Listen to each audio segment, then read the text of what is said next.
So hello everyone, good morning. আজ হচ্ছে শুক্রবার, মানে সরস্বতী পুজো। তো চলে এলাম আবার একটা মিনি ব্লগের সাথে।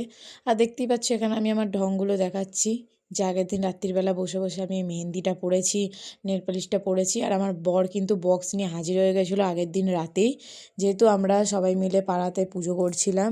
তো আমাদের দেওয়া ছিল বক্স আর লাইট। তো আমার বর কিন্তু আগের দিন রাতেই, মানে বৃহস্পতিবার রাতেই সমস্ত লাইট ফাইট লাগিয়ে দিয়েছিল। আমি কোনো ভিডিও ক্লিপ নিতে পারিনি, কারণ আমি আমার বাবানের কাছেই ছিলাম। আর এখন কিন্তু আমি আর আমার বর মিলে দুজন মিলেই বিছানা গুছিয়ে নিচ্ছিলাম, চাদরটা পাল্টে নিলাম, আর আমার বাবার নিচে খেলা করছিল। তারপরে কিন্তু আমার বর চলে গেল বক্সটা সেটিং করতে সকালবেলা, কারণ সবাই এখনই গান টান চালু করে দেবে।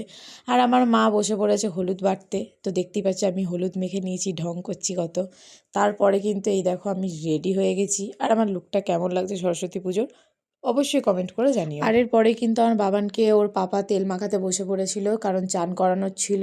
আমি যেহেতু রেডি হয়ে গেছি, আমি তো তেল মাখাতে পারবো না, তাই ওর পাপাই তেল মাখিয়ে চান করিয়ে দিয়েছে। আর এখানে একটার পর একটা ঢঙে এসে আমাকে ডাকছে যে চল পূজা দি, গান চালাবি। আর এই দেখো আমার বাবানও কিন্তু রেডি। তো কেমন লাগছে বলো, যেহেতু বাইরে গান চলছিল ও নেচেই যাচ্ছে। আর এই যে আমাদের মা সরস্বতী, আমাদের এই ছোটোখাটো প্যান্ডেল আমরা যতটা পেরেছি করেছি।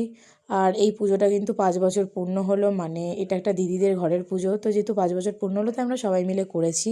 আর এখানে বসে পড়েছিলাম অঞ্জলি দিতে। আর আমার বাবান কিন্তু চলে এসেছে কাসর বাজাতে। সত্যি কথা বলতে বন্ধুরা, আমার বর ছিল বলেই আমি কিন্তু সরস্বতী পুজোটা এনজয় করতে পেরেছি। সত্যি এমন বর কিন্তু ভাগ্য করেই পাওয়া যায়।